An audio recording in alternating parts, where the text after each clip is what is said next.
Here's what almost nobody is saying out loud right now. Iran handed Trump a 10-point document, and even now, nobody can agree on what was actually inside it. Iran pushed one version into the public space through state media. Then the White House press secretary stepped to the podium and said that version was, quote, thrown in the garbage by Trump's negotiating team.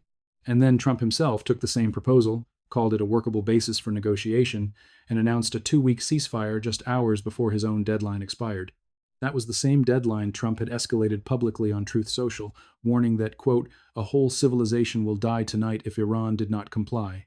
And then, almost as suddenly, he backed away from the edge. But here's the part that matters most. The actual document at the center of this crisis, the real terms Iran sent through Pakistani back channels, still has not been released by either government. That is the story today. Not the ceasefire announcement itself, the document behind it. Because what Iran demanded in private is something Washington cannot say yes to publicly, and it cannot afford to say no to it either. That is the trap. And today, on April 9th, with Islamabad talks set for tomorrow, that trap just got tighter. Let's walk through exactly what happened over the past 72 hours, because the sequence of events matters far more here than any single headline you may have seen. On April 5th, Trump threatened to bomb Iran's power plants and bridges if the Strait of Hormuz was not reopened within 2 days. The strait had been closed for weeks. At that point, 2,000 ships, tankers, cargo vessels, bulk carriers, even 6 tourist cruise liners were stranded in the Persian Gulf with nowhere to go and no timeline for resolution. 1/5 of the world's seaborne oil was sitting completely still. Brent crude had climbed to $114 a barrel. California gas prices crossed $5 a gallon.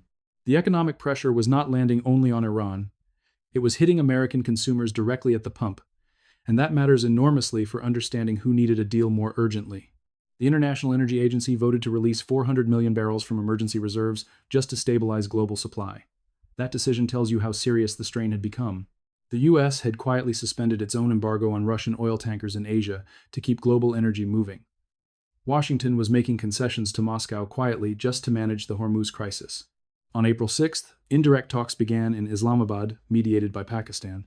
Iran rejected a proposed 4-5-day ceasefire and demanded something permanent, a full resolution, not a temporary pause.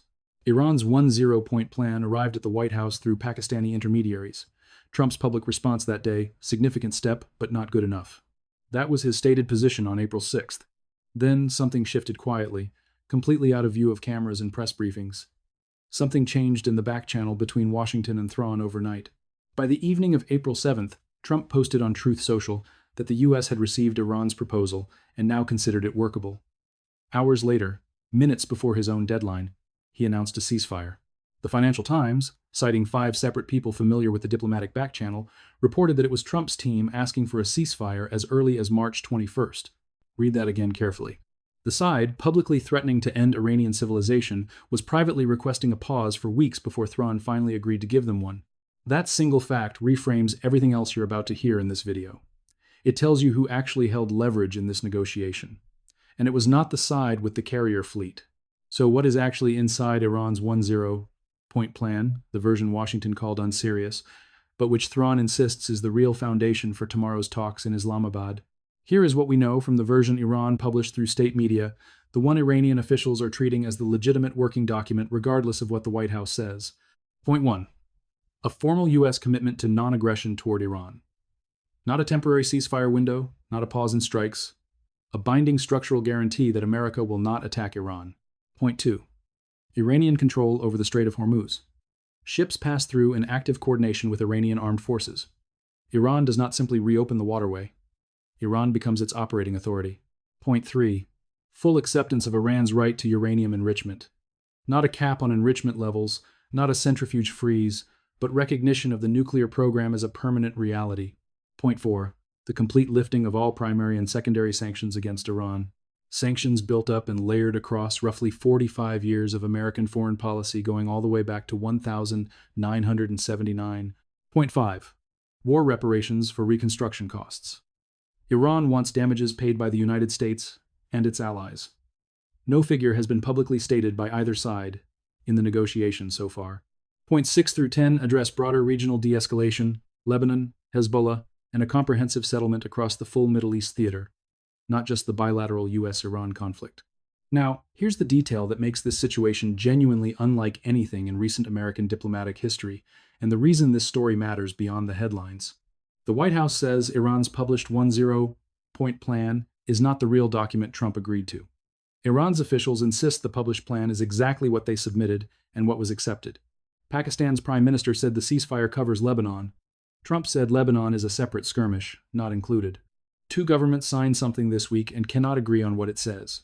There are now at least two competing versions of this ceasefire in public circulation. That is not a messaging problem. It is a structural contradiction that walks into the room in Islamabad tomorrow. In my view, what's happening here is not confusion or miscommunication between the two sides. It is a deliberate and parallel information strategy by both governments running simultaneously. Iran released the maximalist public version to claim victory at home, to show its population that America accepted Tehran's terms and stepped back from its threats of total annihilation. The White House rejected that version loudly and publicly to project strength for its domestic audience and for nervous regional allies in Tel Aviv, Riyadh, and Abu Dhabi watching closely. Somewhere between those two public performances is an actual working document, and two delegations sit down in Islamabad in under 24 hours to try to turn it into something that holds.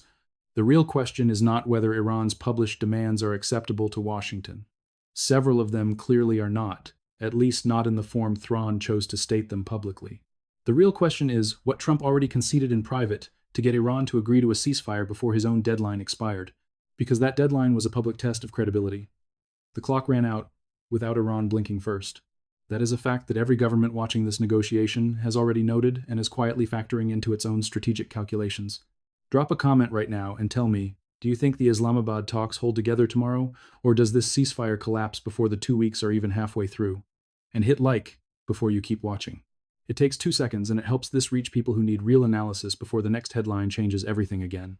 The ceasefire is less than 48 hours old, and as of this morning, April 9th, it is already breaking apart in 3 separate places at the same time. Here's what happened overnight. While most people were focused on the headline that a deal had been reached and that the worst of the crisis was finally cooling down, Iran's parliament speaker Mohammad Bagher Ghalibaf posted a public statement on Wednesday accusing the United States of violating the ceasefire framework before negotiations had even formally begun. He's the same official who was supposed to lead Iran's delegation into Islamabad tomorrow.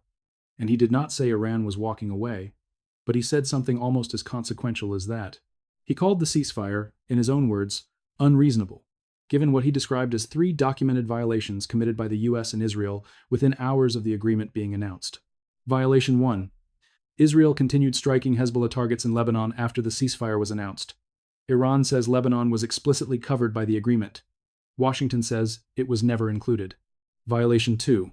A drone entered Iranian airspace after the ceasefire took effect. J.D. Vance, who was traveling in Hungary at the time, responded to this publicly. His exact words were that ceasefires are always messy. Violation 3.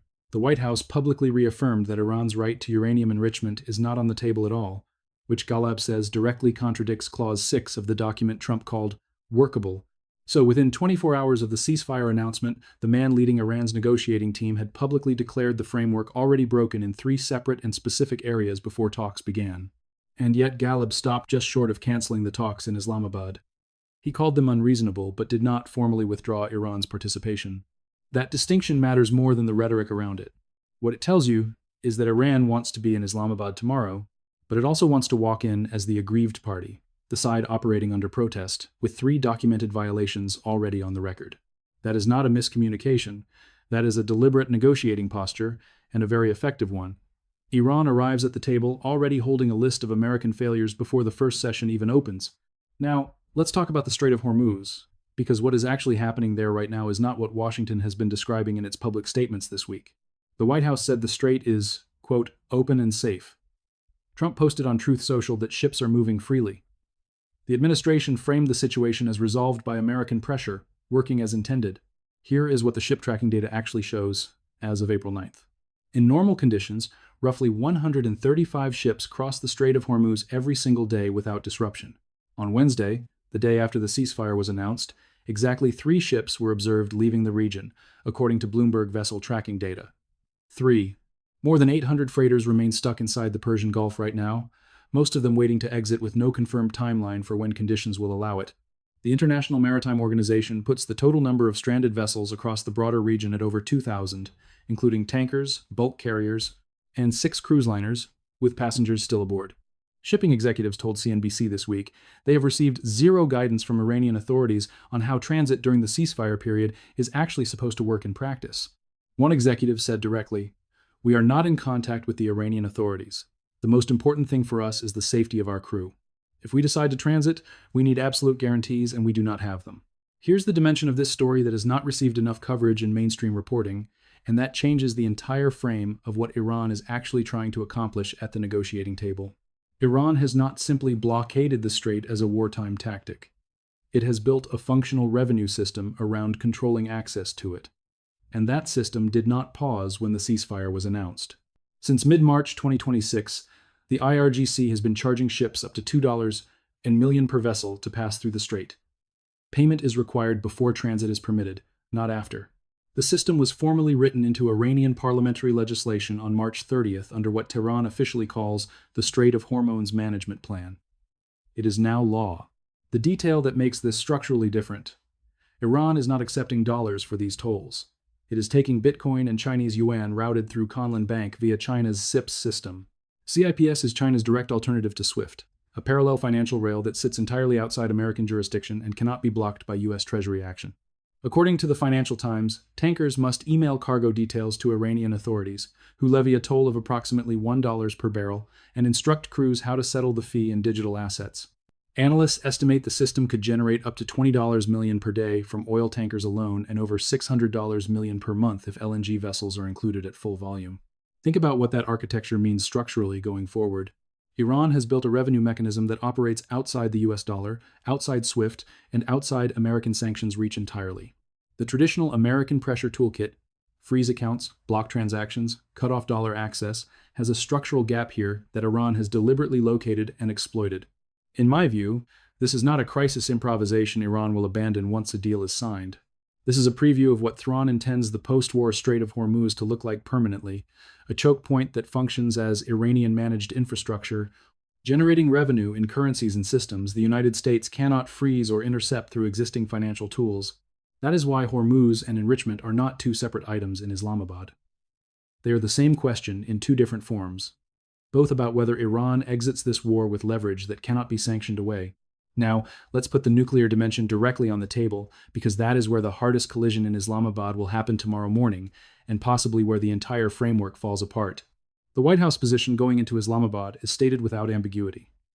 Leavitt said at a briefing on April 8th that ending Iranian enrichment inside Iranian territory is a non-negotiable red line. She added that the red line has not changed and will not change, and that no deal permitting Iran to continue enrichment inside its own borders will be acceptable to this administration. When a reporter asked directly whether Iran had given any indication it would hand over its enriched uranium stockpile, Leavitt gave a single-word answer: yes. That is a significant claim because Iran's public position is the direct opposite. The published 10-point plan explicitly includes acceptance of enrichment rights as a core non-negotiable demand. Ghalibaf himself named the denial of Iran's right to enrich as one of the 3 specific violations he documented in his public statement within hours of the ceasefire being announced.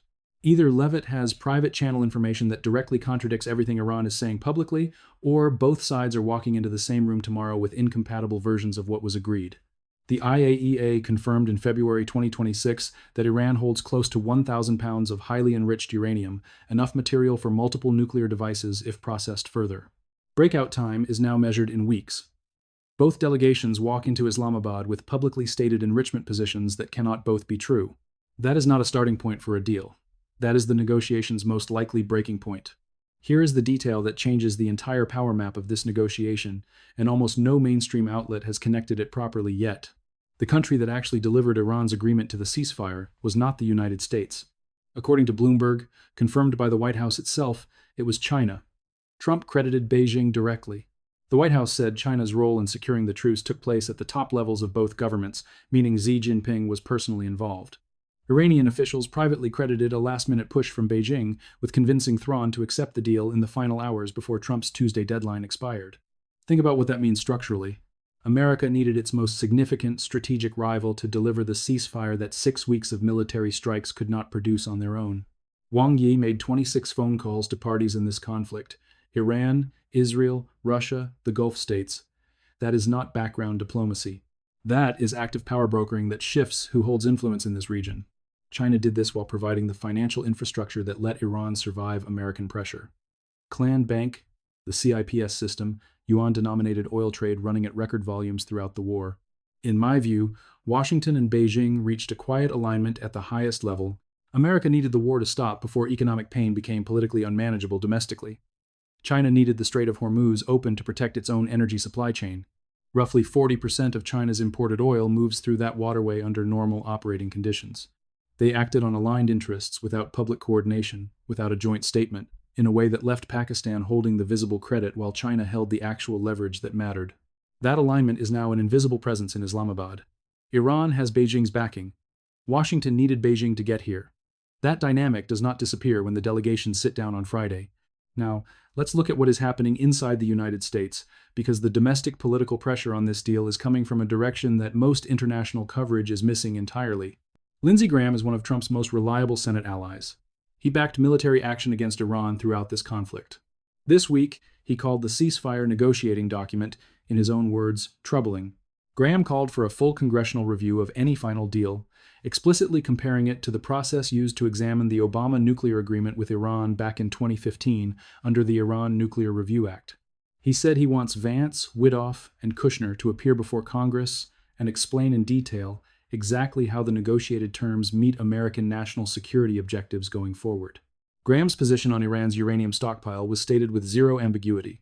Every ounce of Iran's approximately 900 pounds of highly enriched uranium must be physically removed and placed under American control.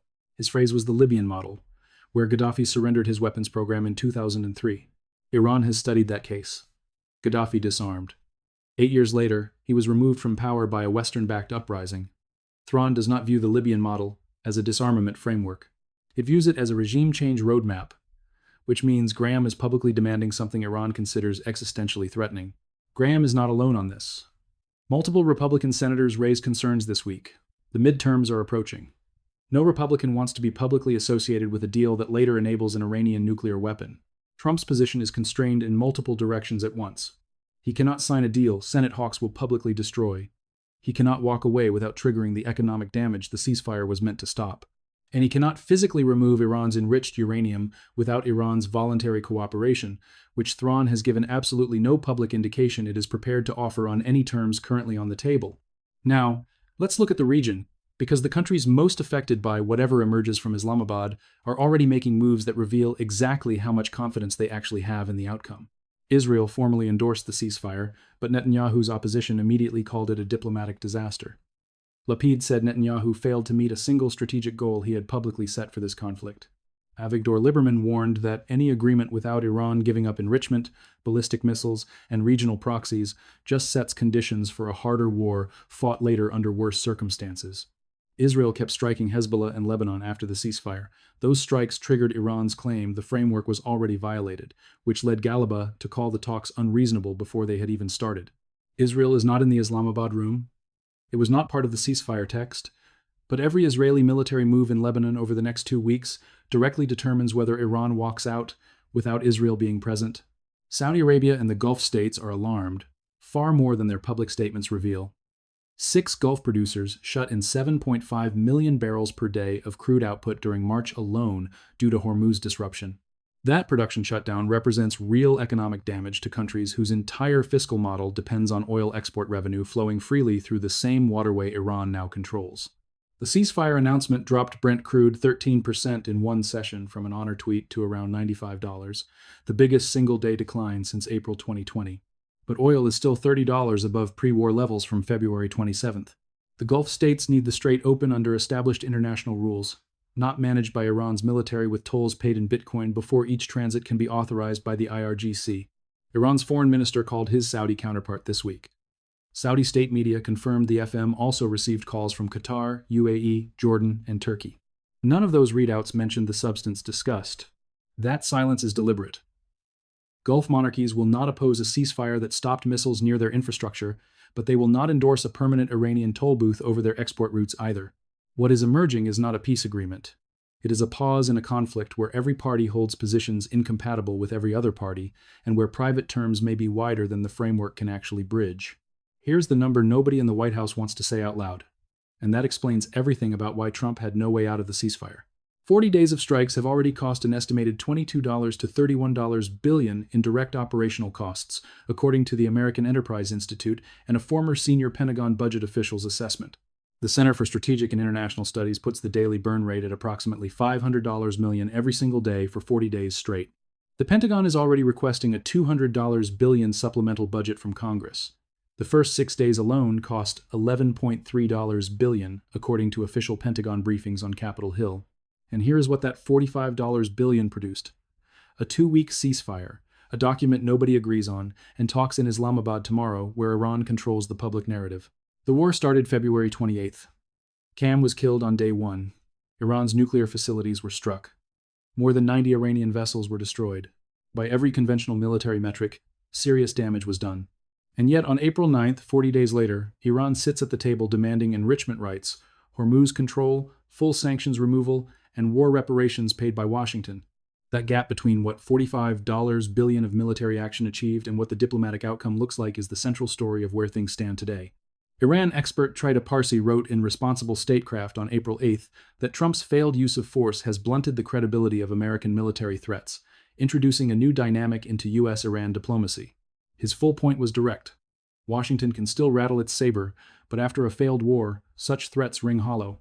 The U.S. is no longer positioned to simply dictate terms to the other side. That is not a partisan critique. It describes a structural reality.